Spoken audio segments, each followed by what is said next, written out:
Welcome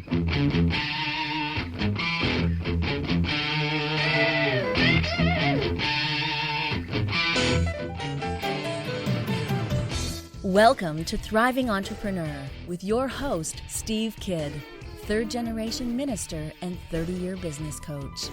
Listen in as amazing, world-changing authors, speakers, and coaches share their struggles and victories. And hear from best-selling authors' insight into how you too can live your life as a thriving entrepreneur. This is Steve. Welcome to Thriving Entrepreneur. Thanks for being with us here today. If you're listening, it's the Thanksgiving holiday if you're listening live. And if you're listening 10 years from now, today's a great day to be thankful for all of the great stuff in our life. The question becomes, what are you going to do with who you are? What do you know that you're going to share with the world? It's so important that we take that essence, that core, that heart, that soul of who we are, and we really truly share it with the world. That we don't, as it were, hide that talent under a bushel, hide it under a rock, keep it all to ourselves. That we share who we are. How are you going to share what is inside of you? Maybe it's going to come out in poetry or songs. Maybe there are things like that that are the heart and soul and essence of who you are, that it comes out. Maybe with all of your knowledge and experience, you're going to create a book that's going to share with the world the things that you're an expert at and help people have an easier time with the things in their life. Or maybe you want to take the personal development stuff you've done in your own life, and now you're going to share with the world the key that you know that will unlock them to a better life. Whatever the thing might be, whatever your thing is, you are important, and you being you is so amazing, so imperative in this world. What are you going to share with the world? What part of your heart and soul can you put out in the world to share it, to make it powerful, palatable even, for others in this world so that they too can thrive in what they do in life? What a great thing to be able to do, for each of us to be able to just be ourselves while it's called today and share the heart, soul, and core of who we are with the rest of the world. For the person in need that needs what you do. Oh, what an amazing gift to the world to be able to just simply share you with the world, share your message with the world, share who you are with the world. What a great thing. Imagine what a world we'd have if each of us just woke up today. Not tomorrow, not yesterday, we don't worry about any of those, but just today. Woke up today and said, you know what? I'm going to be the best version of me today, and I'm going to share the best me with the entire world today by just helping any one person as I come to them. Maybe it's as simple as a smile or an encouraging word. Maybe it's just that light in your eyes that helps somebody else have a good day. I don't know what your thing is, but I know that you have something special about you. And I'm here to encourage you today to share you with the world. I've got 3 great, amazing authors that are going to share themselves with you and talk about their books and help you get help, advice, and information that you need. As you share you with the world, they are going to give you a perfect example of how they are making the impact that only they can make by sharing themselves with the world. And if each of us does that, then each of us can live as a thriving entrepreneur. Oh, I love that so much. We do have three great guests, and we're going to jump right into the first one right now. Join me in welcoming Tamanna Syed. How you doing today, Tamanna? I'm doing great, Steve. How are you? I'm doing good, thanks. Tell us a little bit about who you are and how you show up in the world. Okay, so I am a poet and a writer, but I'm also someone who is a huge mental health advocate. I'm very interested in public health as well. I'm currently pursuing my master's in public health. I'm a MPH candidate at BU School of Public Health. And I'm also looking towards becoming a program manager and a health communications advocate. I'm also a first generation college graduate and an immigrant. So, in a lot of the writing that you'll see from me and in a lot of the poetry, I talk about those multiple sides of my identity. And I also have a huge list of hobbies that I'm interested in. I would say, of course, poetry is one of them, but I'm interested in anything creative arts and writing. I'm an artist. I also love to do henna, filmmaking, screenwriting, and I have a huge love for storytelling and fiction.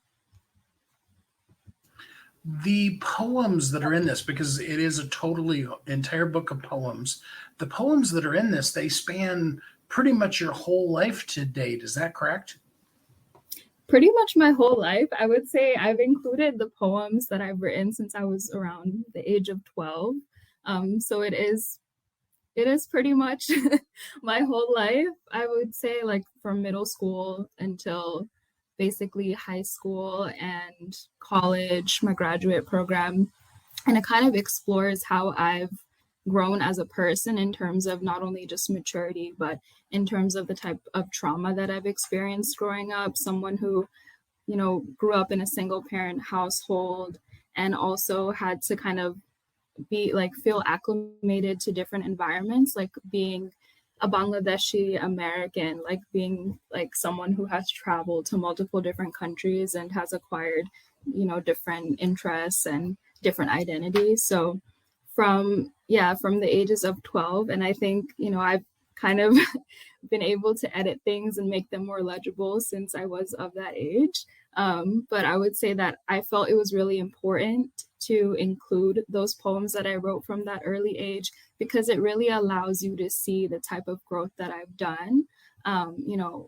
When you're younger, there's a lot of different emotions, not just hormonal, but a lot of different feelings that you might have. I feel like resentment and just pent up anger or like just being like not being able to navigate life in the correct sense. But then once you get older, of course, you start to really grasp what it means to like fulfill your purpose in life or what it means to truly know who you are and have some level of integrity. So I think that's something I definitely express in my poetry collection. But again, like a lot of those experiences are very common for people, for younger people, especially for women of color, immigrants. So I would say that's pretty much what you can expect from reading my book. I had to actually look it up. So for people who don't know, where in the world is Bangladesh? So Bangladesh is pretty much it's kind of interesting and difficult to describe. There was this partition that happened between India and Pakistan. And during that time, Bangladesh was actually on the other side. It was on Pakistan. It was part of Pakistan. And then there was a mass genocide that had occurred. And due to this, Bangladesh became its own country. So those three countries were all one huge country. And then now like Bangladesh is kind of in India, if that makes sense. It's kind of like this in-between piece of India, similar to like Lesotho or like how you would see South Africa on the map. So it's pretty much the southern part of Asia. So my mom, she got married at the age of 21. She had an arranged marriage, and then she basically went all the way from her place and her little city in Bangladesh to this huge place, the United States of America. So she's we've been living in Cambridge since then. I was pretty much raised in Cambridge, but a lot of those cultural values of being Bangladeshi, such as like honoring your parents, like really understanding your traditions, those are kind of the norms that I grew up having. And I think trying to adapt to both like American culture and Bangladeshi culture is something that I've really had to navigate. And you'll see that when I write my book, especially when you read my book. So a lot of it has to do with, I'd say, just like what the patriarchy looks like, what it means to be a woman of color, how I pretty much like go through the world in a very fearless way, and I always have to like come out as strong at the end. But I think in reading my book, from the title, you might have noticed that, it's two birds, it's the falcon and the dove. So the falcon is like, this more fierce, passionate, assertive creature. And then you have the dove, which is more docile, it's more submissive, it's more like warm and gentle. So those are the two types of my identities, two parts of my identity that I've really explored. So yeah, and I think that identity was basically formed as, I learned to become more acclimated to these two different cultures. And it's interesting because even on the cover, it kind of shows the dove captured in the talons of the falcon. And does it feel that way sometimes? Like, I've got this sensitive side of me, but that fierce side has just got a hold of me. Yeah. I think it could actually go both ways. Like, you're carrying the dove, like the dove is a part that you're really carrying with you, even though your dominant side, like to the world, you might be seen as someone who is fearless or someone who is like confident on the outside. I think we all have different experiences and maybe even insecurities or weaknesses.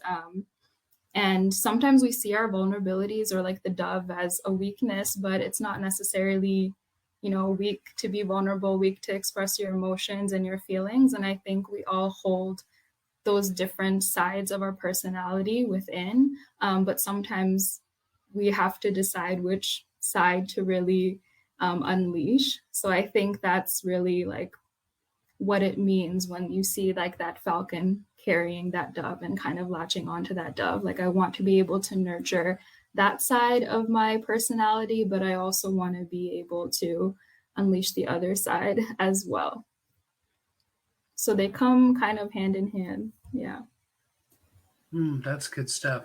So the totally unfair question that I always ask everybody, which is your favorite children? No, so in this case, do you have a favorite today of the poems out of your book? Mm-hmm.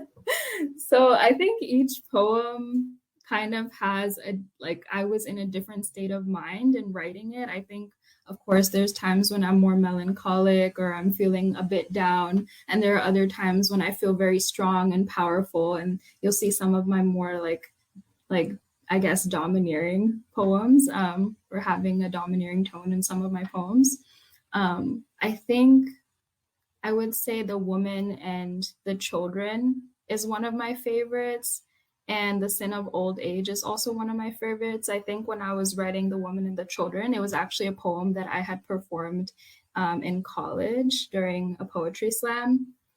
And I wrote the poem because there was like a deep urgency that I felt to really express what it meant to be a woman and what it meant to really like go for your rights, especially as someone who has experienced various forms of abuse and trauma in life, in different levels. So I think, exploring misogyny or like just exploring the world in those ways is what I really wrote about in that poem. And when you read it, you can kind of feel how I was feeling. And I think in a sense, that poem is really exerting that energy. Like even as you read it, it kind of sounds like a song. It kind of sounds like maybe a rap song, or that's what some people have said. But I think The Sin of Old Age, the reason why I also like that is because I'm looking at it from the lens of someone who's outside of myself. So in a lot of the poetry,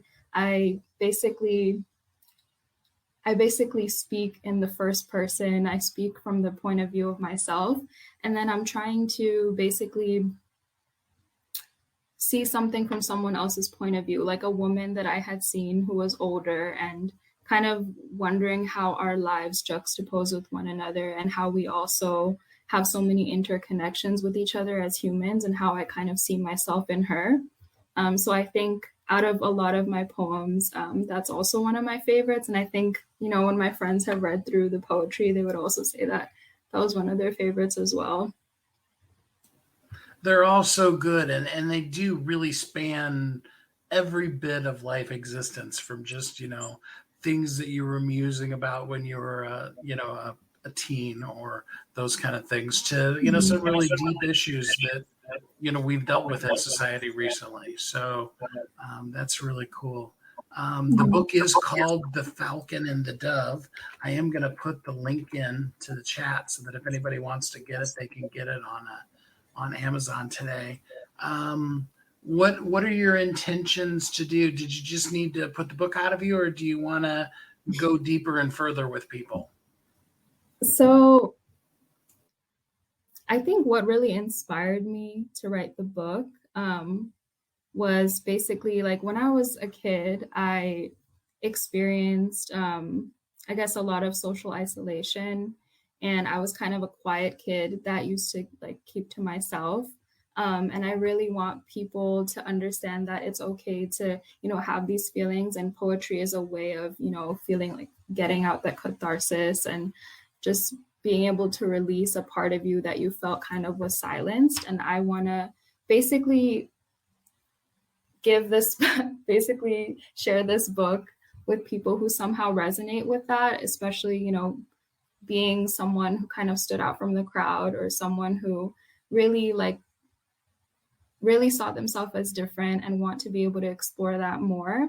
Of course, like, I'm still young, and I have, a long way to go, and probably my poems from 5 years, 10 years from now are going to look a lot different. But I think from someone who is my age or younger, they'll really love, some of the poems, and they'll really be able to relate to it. So my goal here is just to, get this out, get people to read it, kind of sense how they feel. And later on, I also want to be able to go into different forms of writing. So also fictional writing, storytelling. I'm currently actually taking a storytelling class at BU. So it's exploring different health issues across the globe. It's from the Global Health Program, and we're doing NPR radio, and also being able to publish stories. And I think later on, I would also love to go into screenwriting as well, drama writing as well. So I think my lens, it's really large. It doesn't just end here. But yeah, this is kind of my first step, and I'm really glad that I'm taking this step with you.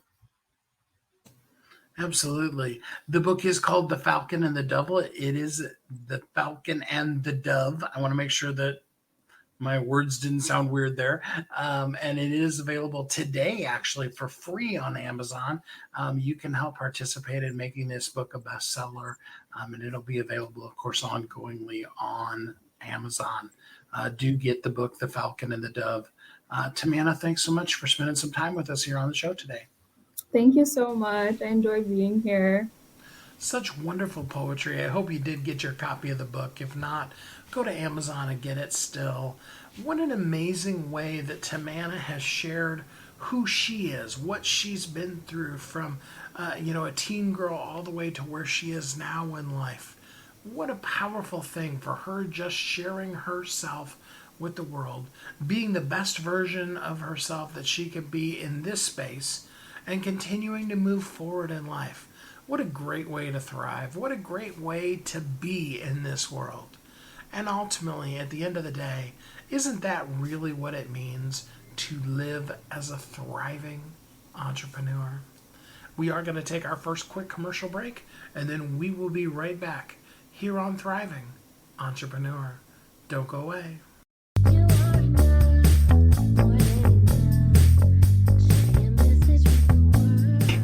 author who's on a mission. Stand out with your brand out. Check this out, guys. Yep, everything's marketing, and marketing is everything. Your existing book can become a best-selling book, or even, hey, like mine, a #1 international best-selling book in 5 days. Listen, if your business isn't known by everybody, it's obscurity, and that's death, right? The same thing is true for your book. If you're not happy with the way your book is performing, you got that far and then it just fell off the face of the planet kind of feeling, go to yourbestsellertoday.com. Schedule a talk with Steve. It's risk-free, it's guaranteed, it's proven. We've done it thousands of times. What are you waiting for? Yes, yourbestsellertoday.com. This time next week, you could have a beautiful seal on your book and get the attention that you deserve. Reach the people that you came to serve. Come on now. What are you waiting for? Grab a pen. Here we go. All you got to do is book a call, yourbestsellertoday.com. Go to yourbestsellertoday.com. Book a talk with Steve. It's proven, it's guaranteed, it's gonna happen. All you have to do is say yes to your destiny.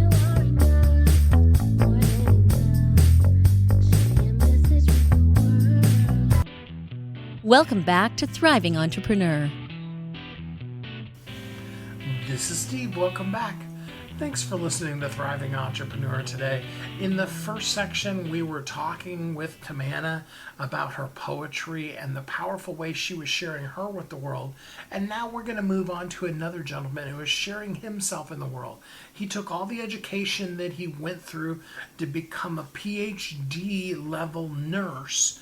And now he's sharing with you how to be able to make your way through, to navigate the waters that is the medical community and your own personal health care.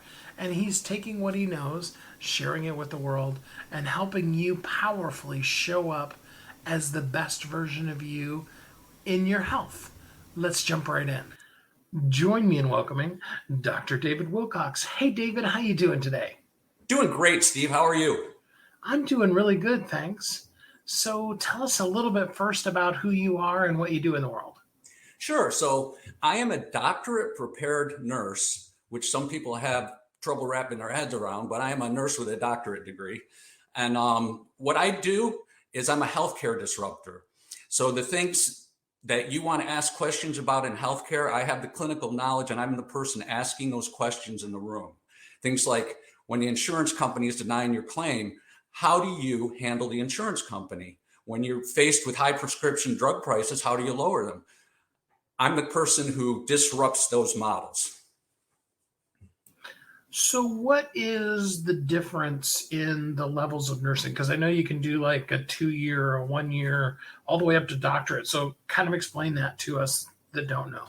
Okay, and every role is valuable. So you start with your licensed practical nurse, which is about a year's worth of training. And then you have your 2-year associate prepared nurse. It's about 2 years of training. And then you have your bachelor's, which is 4 years of training.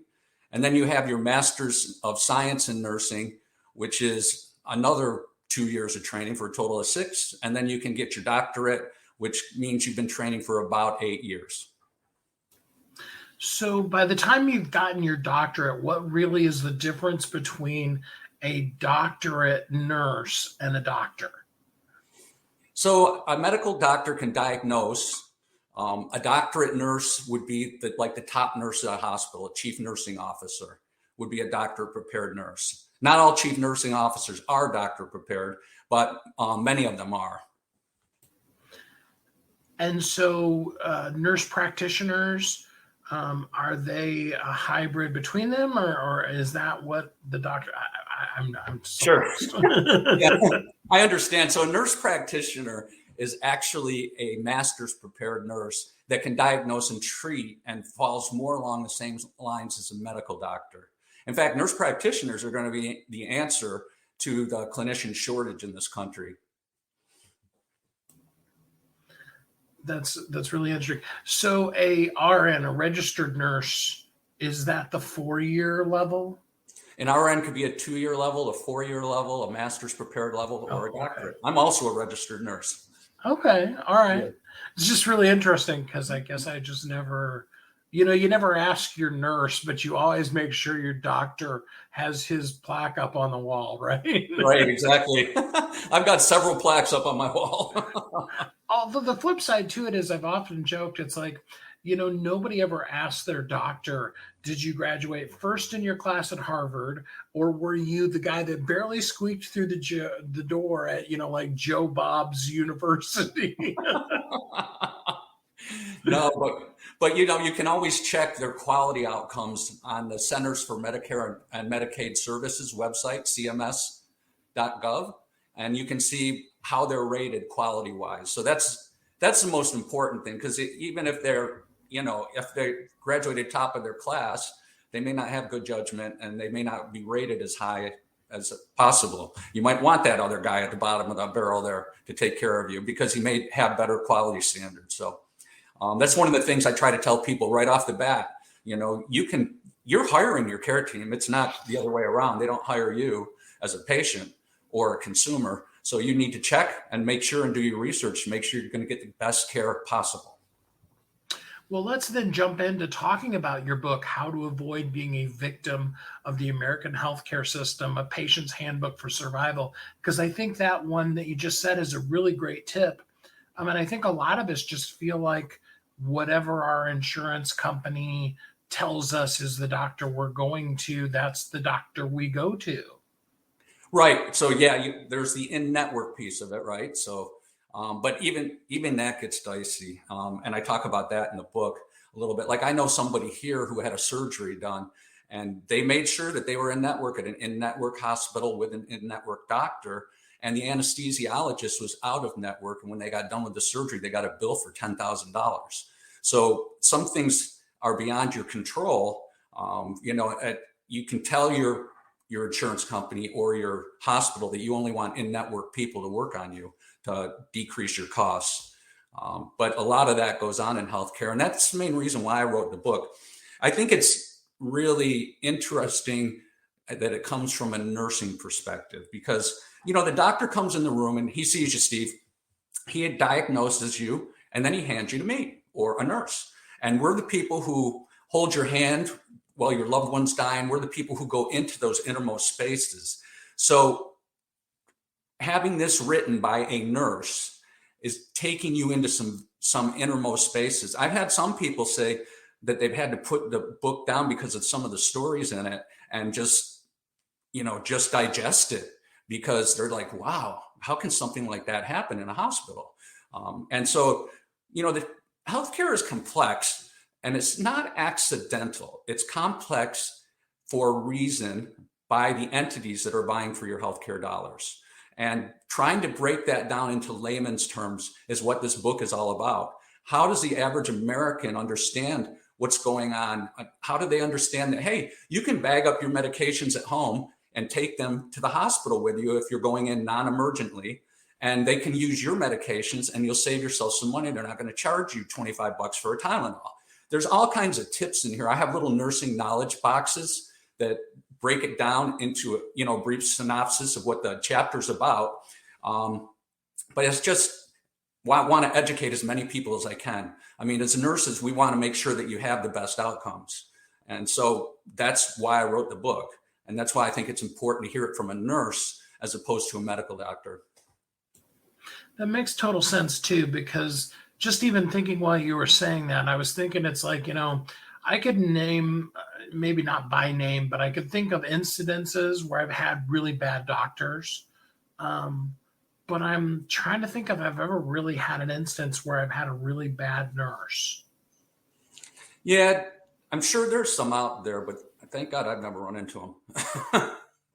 Right. I think it's a totally different way that they come at the world. You know what I mean? So we have to mop up a lot after the doctors, right? So if something doesn't work right and you have to mop it up. So I share a story in the book about, I was in the grocery store in my local community and I heard these two women talking, and one woman said to the other, I'm going to go to the hospital and get my procedure done by Dr. So-and-so. And I'm like, oh Lord, because I had taken care of some of Dr. So-and-so's patients and they did not progress as rapidly as his partners. And, you just know, being in healthcare, you know who these guys are, right? That's why I go back to that star ratings and CMS, because then you can know who these guys are too. But anyway, in the frozen food section, I'm thinking, God, should I say something? What do I do? Because here's somebody who I know is not going to have a fun time with it. And so she comes waltzing by me with her shopping cart. And I said to her, I couldn't help but overhear your conversation. And she said, oh, yeah, I'm getting this procedure done at the hospital by Dr. So-and-so. And I said, so I can't tell you who I am, but I work at the hospital. And you really should find a different doctor. His patients don't do as well as the guys that he works with. And she just looked at me, just drained it. And she said, thank you, as I was walking away. And when I saw her at the hospital, she was under the care of another doctor.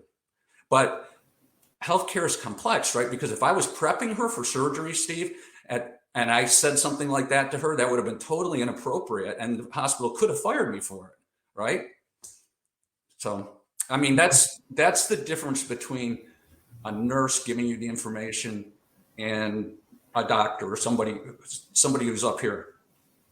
Sure. Yeah. That makes a lot of sense. So what kind of things do you dive into in the book? Well, I've got, actually, it's kind of funny. I've got one part of the book that if you're going to have surgery, what are the questions you ask your surgeon? So not a lot of people know that surgeons in teaching hospitals sometimes don't even do your surgery. It's an intern or somebody practicing, right? So the first question you want to ask is, are you going to be the one to do my surgery? The second question you want to ask is, am I going to be the first case that day? Statistically, you do better as the first case. And besides the fact that you can't eat or drink after midnight, I don't know about you, but I like to eat.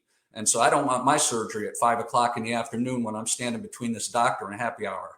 So, those kind of questions people never think to ask. And it's funny because my neighbor got a hold of the book and then found out he had to have a hernia surgery.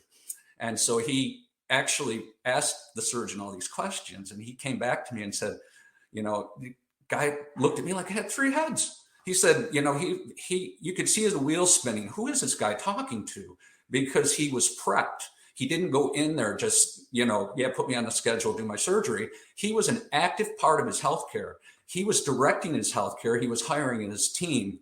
And, that kind of knowledge, I mean, we're all going to need healthcare at some point in time. That kind of knowledge is essential to the American public, especially if you don't have a nurse in your network. Another piece of advice I talk about in the book is find a nurse in your network. If you don't have one, find a friend who knows a nurse, take them to lunch, connect with them on social media. I can't tell you the number of people that text me, hey, I'm on my way to the emergency room and here's what's going on and things like that.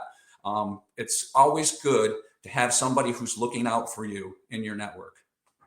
The other thing that I talk about too is, we talked about insurance company and high priced drug medications, but what does a better system look like? So under our current system, it's called fee for service, which means when you show up at the hospital, you're going to make the hospital money. You're going to make your doctor money. They're going to run a series of tests on you and collect.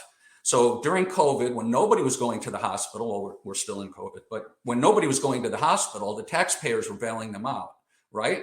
There's this little known healthcare system called value-based care that's delivered by accountable care organizations. And basically it's a network of providers, physical therapy, registered dietitians, doctors, nurses. And what they do is they're incentivized. They get a certain amount to care for you, and they're incentivized to keep you healthy and keep you out of the hospital. So that's the way to get your care delivered. So how do you get into an accountable care organization? Well, you could do a Google search to find out if there's one in your area, and usually there is one in your area. And then you can ask your doctor, are you part of the accountable care organization? That sends a very strong message. That message is, if you're not part of the accountable care organization, then I need to go to a doctor that is, because the statistics show that I'm going to do a lot better if I'm cared for under this capitated model or value-based care, and I'll be healthier and out of the hospital. And not, when I read a research report, only 25% of Americans know that this exists. I could go on and on about value-based care because they tried to get it into the infrastructure bill. So during COVID, when we were bailing hospitals out to keep their doors open because nobody wants to lose access to care, value-based care organization saved $4.1 billion. And they wanted, in the infrastructure bill, they wanted a value-based care act put in there because they thought they could save an additional $313 million over the course of the bill. But it was not included. I read what was included from healthcare, and it was not included, even though it would have helped pay for the infrastructure bill. So there's a lot of shady stuff going on behind the scenes because, fee-for-service model makes a lot of money, right? So, and if it doesn't, then the taxpayers come by and bail you out. So, but value-based care is something that'll keep you healthier. And I would strongly encourage every American to get into a value-based care model. So, what is the number one thing you want people to take out of having read this book? Yes, I want them to learn how to be a better partner in their healthcare. I want them prepared for those situations when the insurance company tells you, heck no, I'm not paying the bill. So there is one area of the book where that happened to me. I was settling an estate of my aunt's. I'm in Charlotte, North Carolina, and she lived in Syracuse, New York. And insurance company was not moving on it. And they would say, you have to call this person. They're on vacation. You call 40 minutes later, you get disconnected. And so I asked a friend of mine who's a medical doctor, what do I do in this situation? He said, yeah, you want to call the senator's office. I said, senator's office? And he said, yeah. So I called the senator's office, waited about 30 seconds, got an aide, told the aide what was going on. And he said, oh, we've got people over there. We'll take care of this for you. 5 days later, I got a note saying that they were going to cover it. And 2 weeks later, I had a check. But not a lot of average Americans know that the political system can be an advocate for you as well, because they're tied in to healthcare insurance companies or pharmaceutical companies, because they're taking money in their campaign contributions, which is why some of this stuff that really should move through and legislator does not move through. But the book, I want people to be an advocate for themselves. I want them to be well educated and knowledgeable and be prepared for the shady characters they're going to run into in the American healthcare system. And the book is called How to Avoid Being a Victim of the American Healthcare System, A Patient's Guide for Survival. There's the cover of it. I'm going to put a link in the discussion in the chat for people who didn't see it in the description. So you can get it today for free on Amazon.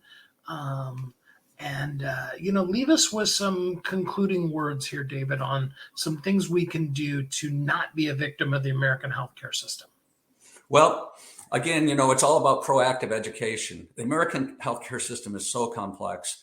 There's so many different aspects that I could get into, but globally, what I want Americans to hear is you have the power to be a partner in your healthcare. You don't have to do whatever the doctor's telling you, or even the nurse. You have to research and think it out. One of my aunts just recently was told by a surgeon that when she went to get her license renewed, she couldn't do it because she has cataracts and they needed to come out right away. And she said, what do you think about that? And I said, well, you drive 5,000 miles. She drives all these timeshares, right? I said, you drive 5,000 miles all summer long. I said, how's your driving? And she said, excellent. I don't have any problems with vision. And I said, so there you go. You don't need them taken out. Your body will tell you when it's time to have them taken out. And, and so this doctor's obviously trying to drum up some business for himself. But that's the kind of stuff I want people to avoid. I want them to be educated enough to be able to say, you know what, I have no problem with my vision right now, and I really don't need my cataracts out. And do it when you start to have vision problems. It's just it's just that education piece that, not a lot of Americans know. They get into the healthcare system and then they think to themselves, boy, this is really messed up. And they get hurt. I mean, medical errors was the third leading cause of death before COVID. Medical errors, the third leading cause of death.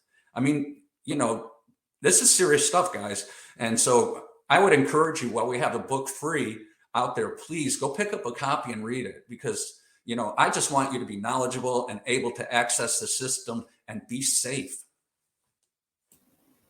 Well, David, thank you so much for the book, and thank you for spending some time with me here on the show today. Thank you, Steve. I enjoyed it very much. Thank you for having me. That is great stuff. A book you really need to have, you really must have, so that you know how to be able to really oversee and be actively a part of your own healthcare and get the care that you want and you need. What a great thing, to be able to share with the world. David just simply taking all of the stuff that he's learned with his expertise and helping you be able to navigate the healthcare system. That's a great way to share yourself with the world and a great way to live as a thriving entrepreneur. We'll be right back.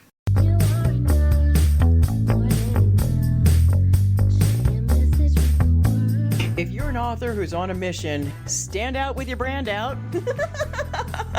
Check this out, guys. Yep, everything's marketing, and marketing is everything. Your existing book can become a best-selling book, or even, hey, like mine, a #1 international best-selling book in 5 days. Listen, if your business isn't known by everybody, it's obscurity, and that's death, right? The same thing is true for your book. If you're not happy with the way your book is performing, you got that far and then it just fell off the face of the planet kind of feeling, go to yourbestsellertoday.com. Schedule a talk with Steve. It's risk-free, it's guaranteed, it's proven. We've done it thousands of times. What are you waiting for? Yes, yourbestsellertoday.com. This time next week, you could have a beautiful seal on your book and get the attention that you deserve. Reach the people that you came to serve. Come on now. What are you waiting for? Grab a pen. Here we go. All you got to do is book a call, yourbestsellertoday.com. Go to yourbestsellertoday.com. Book a talk with Steve. It's proven, it's guaranteed, it's gonna happen. All you have to do is say yes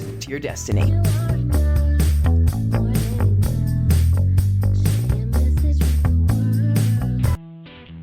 Welcome back to Thriving Entrepreneur. This is Steve. Welcome back. One last author I'm going to share with you today as he shares himself with the world, the personal development that he went through and now teaches people a special key to be able to really live abundantly. Ooh, I know you want to learn that and grow in that level so that you can share you with the world powerfully and make the difference that you're meant to make. Let's jump right into this. Join me in welcoming Brandon Beachum. Hey, Brandon, how you doing today? Excellent. How are you? I'm doing great, thank you. So tell us a little bit about you and how you show up in the world. Great question. Well, let's see. I have been a serial entrepreneur since I was 10 years old, probably, and started going every day after school to 7-Eleven to fill up on Jolly Ranchers that I would then mark up 3x at school each day. And that was my beginning of my entrepreneurial journey. And, so I really kind of brought my worlds together when I was in my early 20s. I started to get very excited about exploring the ultimate nature of reality and consciousness and spirituality and those sorts of things. So that was really been a passion since my early 20s. Been on an entrepreneur. My biggest entrepreneurial success was with a company called Resort Share that I started while living on my friend's couch, and then applying these ideas I was learning about consciousness and the ultimate nature of reality to change my situation from being on my friend's couch in my 30s to having, an Inc. fastest growing private company and, doing 10 million a year in revenue, which, only 1 in 10,000 entrepreneurs ever achieves. And I attribute all of that success to my understanding of consciousness and the ultimate nature of reality. So I then, shortly after that experience, I set out to create a podcast where I talk about that sort of thing called Positive Head. And Positive Head has really been a labor of love, helping to share this information with people that I've utilized. I always say theories and philosophy and all these things are great. Where the rubber meets the road is what kind of results do they get you, right? And I found they've gotten me tremendous results in my own life, and I've shared that on over 1,500 episodes of my own show at this point, Positive Head, and I just recently released a book that also kind of summarizes all of my learnings in this realm related to consciousness as well. And that's in a nutshell who I am and what I'm passionate about. And the book is called The Golden Key. Tell us a little bit about what inspired you to write the book and what the book's about. Yeah. So the idea for the book, the inspiration for the book actually came to me in a dream, August 6th, 2020, actually. And I had a dream that was a very specific, explanation of what I should write the topic about, and the unique way in which I decided to distribute it to the world was also shared with me in that moment. And so I woke up and that excitement was still there, and it persisted. So that's how I knew it was something that I should really follow up on. And the idea with the Golden Key, the subtitle is Modern Alchemy to Unlock Infinite Abundance. And I've been passionate for 25 years exploring the ultimate nature of reality, and that the Golden Key, the idea with it was creating a distilled version of my 25 years of exploration of this topic, and into 100 pages to read or 3 hours to listen to, just over 3 hours if you listen to the audiobook. And that's what I set out to do, and released it a few months ago. And I'm also, as I will explain at the end of this show, have decided the best way that I can be of service to the world is to allow anyone to get access to this information and try on the ideas for themselves and see what kind of results they get. So at the end of the show, I'm happy to throw out a gift code where people can get the audio or ebook for free. Perfect. I love that. And so, here's a really unfair question. What's your favorite part of the book? My favorite part of the book. That is a tough question. Let's see. If I had to name a favorite, it is probably the final. There's 8 keys in the book, and the final key sort of sums them all up and ties them all together. And I guess, always having the opportunity to, tie everything together in a way that is meaningful is, I guess, if I had to name something, but that is an unfair question. Absolutely. It's kind of like asking you, which of your kids is really your favorite? Exactly. And we're not supposed to answer that. So many people struggle against it. What would you say is the biggest thing that holds a person back from really using their golden key? Great question. So I think the biggest thing that holds people back is their perspective. It is really, a lot of people think with the golden key, it may be about, modern alchemy to unlock infinite abundance. This is, talking about money, and monergy is just one form of abundance. I would say time is the greatest resource and form of abundance, and health, would be right up there as well. And so I think the thing that really holds people back from unlocking all of these various forms of abundance is the story that they're telling around them, around their situation. I often say on my own podcast, Positive Head, that the only thing I'm really good at is telling good stories about myself. And, because we are creator beings, we are the creator and created rolled into one, I believe. We are one with the source consciousness that creates and animates all things. We are fractals of the divine. We create with our beliefs. And what's great is science actually really shows us. I mean, 30% is conservative estimate of the amount of healings that are placebo, including surgery. So our beliefs create reality. Abracadabra translates to I create as I speak. Our words are our wands. We are spelling. We are casting a spell with our beliefs. So, if you take a lot of us are much like what I call jar jumpers. If you take a flea, which can jump really high, and you put it in a jar with a lid on, it'll jump all the way to the top, hit the top, and then go back down, and then it will adjust, right? So it only can jump as high as that lid. Now, if you take the lid off, it could easily jump out, but guess what? It's now been trained to only jump as high as the lid. It will never jump out. So that's how many of us are navigating our lives. We've been sold a story about who and what we are and our potential, and abracadabra. I believe this is, this is who I am and what I'm capable of. And so it is, as Henry Ford said it in a different way, whether you think you can or think you can't, you're right. And so I really help people to tap into the truth of who and what they are. And like I said, when you start applying some of the perspectives that I share, whether on my podcast or in the book, the results speak for themselves.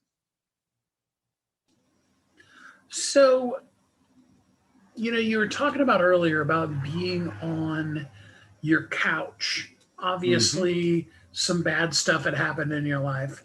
And for all of us, it's really easy to just then lay there and wallow, right? Right. But for somebody who needs to get started, what's step one? What is the first thing they need to do? Great question. Yeah. And it's what I would say to everyone listening who is at that low point. Congratulations. You are right where you need to be. You are perfectly positioned to where you're at is the perfect jumping off point for your soul to grow into the next grandest version of itself, or it wouldn't be happening. So, once you start to understand what we're experiencing as being as eternal beings in a physical body, essentially, is we come here for the contrast. Smooth seas never made for a skilled sailor, and we all came to become skilled sailors, right? So you've never seen a great work of art without shadow in it. And so that's, we are one with, as I lay out in the book, we are actually one with everything that we see. There is no out there. It's all an extension of you. It's all the same consciousness. It's the same energy. Physically, we can show this. Science supports this too. And so once you start to understand, wow, I'm an extension of it all. And the only issue is that I have, been creating sort of, starving myself of the life that I want and deserve. You can start to understand that you've had contrast, and that contrast is actually a good thing. Like this is what, this is what God, source, the universe, consciousness, higher self, whatever you want to call it, it is it all, and it is love. But without the contrast, that becomes meaningless. So you can't know that what you are unless you know that what you are not. So if you've been having a lot of quote unquote bad contrast, negative contrast, congratulations, because you're perfectly positioned to fully appreciate what comes next by shifting your perspective. My brother, when he was in his early 20s, he didn't pay a ticket and forgot about it, and then got pulled over years later, and they took him to jail. And he is a very sensitive guy, not the type of person you'd expect to see in jail. After 3-4 days, they let him out. I picked him up after midnight. They let him out after midnight, brought him home 1:32 in the morning. I cooked him a Hot Pocket. If you ask him to this day, what is the best meal he ever had? Guess what he says? That Hot Pocket. The reason was he had such contrast and appreciation for it after the trauma he had just been through. So that's the story of all of us. You can't know that what you are unless you know that what you are not. So once you have had enough of that contrast that you don't want to see more of, trusting the mystery is one of the keys in the book. Is trust the mystery, knowing I am perfectly positioned to get to where I'm meant to go next. And if you're hearing these words, you can't attract anything that's not a vibrational match for you. So you couldn't hear these words if it wasn't somehow an extension of your consciousness. So you're ready to unlock more of the abundance that is your birthright. Now start doing things like listening to shows like this, or reading books like I'll share with you in a minute, or start getting more sun, and doing the little things make a big difference. Getting exercising. You don't have to, Rome wasn't built in a day, but just lay one brick, right? And so that's really where it's at. Starting to take those little baby steps will lead you everywhere. And speaking of your free gift in the book, tell us where we can get the book and how we can get in contact with you. Yeah, absolutely. So I'm, on social media, Brandon Beachum. You can search and find me. You can, of course, my podcast, I do 5 days a week along with my co-host, Positive Head. You can find that anywhere there's podcast. And the book, if you go to goldenkey.gift, G-I-F-T, goldenkey.gift, and you use the code Fully Thriving at checkout, you can get the audio and or ebook as a gift. Perfect. Well, I appreciate that. And the book again is called The Golden Key: Modern Alchemy Modern Alchemy to Unlock Infinite Abundance. There we go.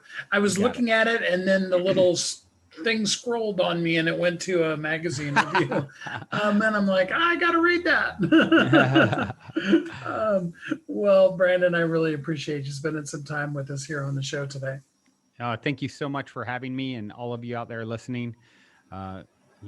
Keep on keeping on. You are doing it, and you should be proud of yourself for how far you've come.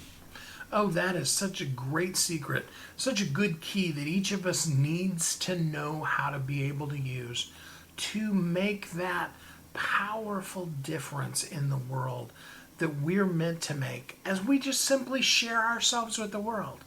I know I make it sound so easy, like, just share you with the world. I encourage you to just be the best you can be while it's called today. Again, it can be as simple as a smile or a twinkle in your eye. It can be, sitting in your house alone and saying prayers for the people in your life that you love. It doesn't take, coming up with the cure for cancer, although if you're listening and you're coming up with the cure for cancer, bless you, we appreciate that. But it doesn't have to be at that level.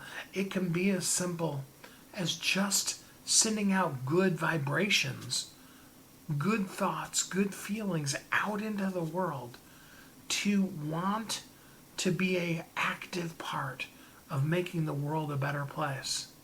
Whatever your thing is, I encourage you to share you with the world, to make that difference that you're meant to make, because you are so powerful, so special, so wonderful.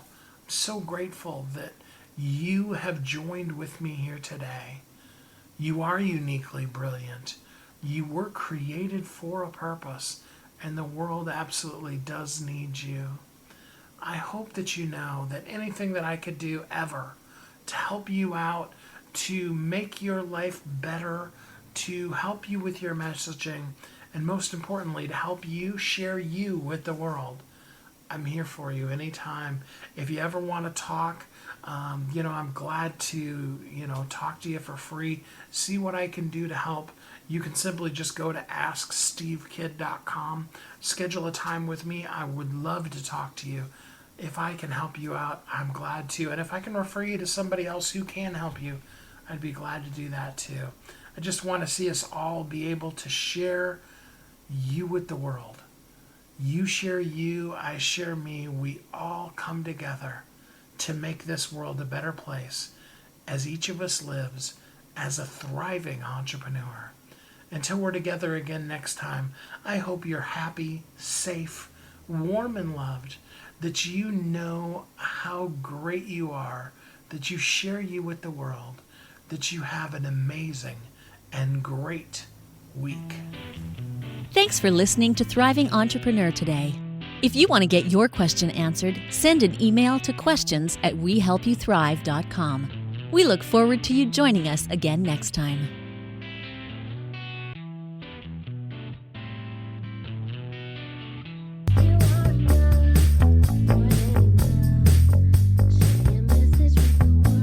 If you're an author who's on a mission, stand out with your brand out.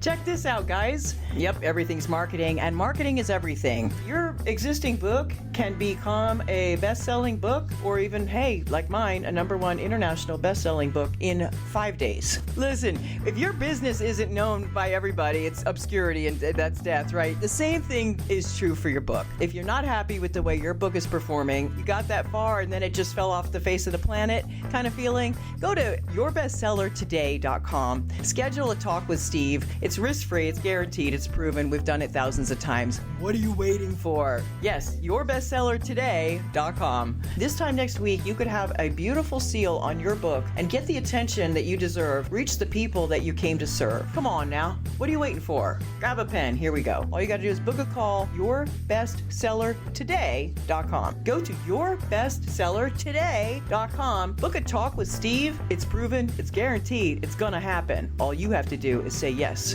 to your destiny.